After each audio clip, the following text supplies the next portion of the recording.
On the road to Emmaus, two disciples walk and talk together. They are weighed down by disappointment and confusion. And yet it is into confusion and uncertainty that Jesus comes alongside them as a companion on the road. Jesus does not arrive with a grand announcement.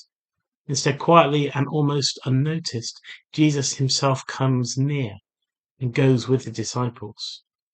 And yet they are kept from recognizing him. There is something both comforting and challenging in this detail.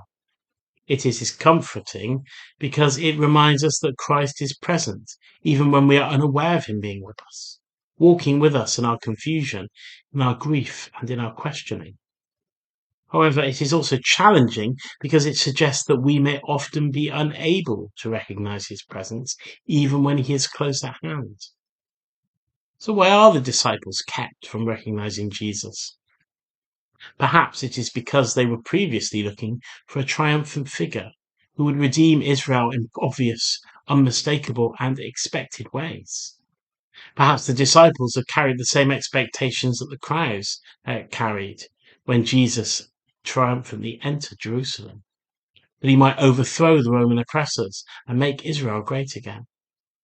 A crucified man did not fit that picture, and neither did a stranger walking beside them on an ordinary road. And it raises a vital question for our own faith. How often do we overlook Christ because he does not appear or work amongst us as we expect? How often do we assume God must act in certain ways, and we fail to see him when he comes along differently and quietly? As they walk, Jesus listens to the disciples, and he invites them to tell their story and voice their pain. There's something profoundly pastoral in Jesus' approach. Before he teaches, before he reveals his identity, he listens. He allows them to express their grief and the collapse of their expectations. Only then does Jesus begin to reinterpret their story. Starting with Moses and all of the prophets, he explains how the scriptures point to a Messiah who must suffer before entering into glory. In other words, he helps them see that their story is not over, and what looked like a dead end was, in fact, part of a larger and deeper purpose. Faith does not remove the need to wrestle with life events, but rather it invites us to see them in a different light. The resurrection does not erase the reality of the cross, but it transforms its meaning. As our hymn reminds us, Easter makes it plain his kingdom is not shaken. What seemed like the end becomes, in God's hand, a new beginning. Even after this profound conversation, the disciples still do not recognize Jesus. Recognition comes later in a simple, familiar act of hospitality. And at the table, the roles shift. The guest becomes the host. Jesus takes bread, blesses, and breaks it, and then he gives it to them. And in that moment, their eyes are opened. Christ is made known in the breaking of the bread.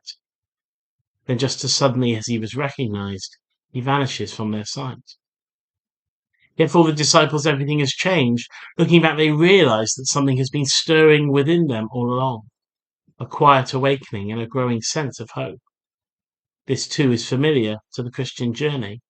Sometimes we do not recognize God's presence immediately, but in reflection and in the slow realization that our hearts were being warmed and our understanding deepened while we were on the way. What follows this encounter with the risen Jesus is immediate action. Despite the late hour and the distance, they do not stay where they are. The disciples get up and head to Jerusalem to share the news with the others. Encounter leads to witness, and recognition leads to action. The two disciples' journey, which began in sadness, ends with renewed purpose. So where does this leave us on the third Sunday of Easter?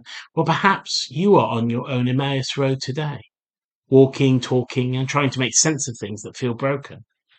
The promise of Luke's gospel is not that our questions will be instantly resolved, but that Christ walks with us in the midst of them. He meets us in our stories and in the feast. And the invitation is to remain open to his presence, especially when it's not obvious. We are called to welcome the stranger, for in doing so we welcome the Lord himself. Whether in the reading of Scripture or in the breaking of bread, the risen Christ meets us in the ordinary rhythms of life. So may we carry this assurance: Christ is alive, and he walks beside us still.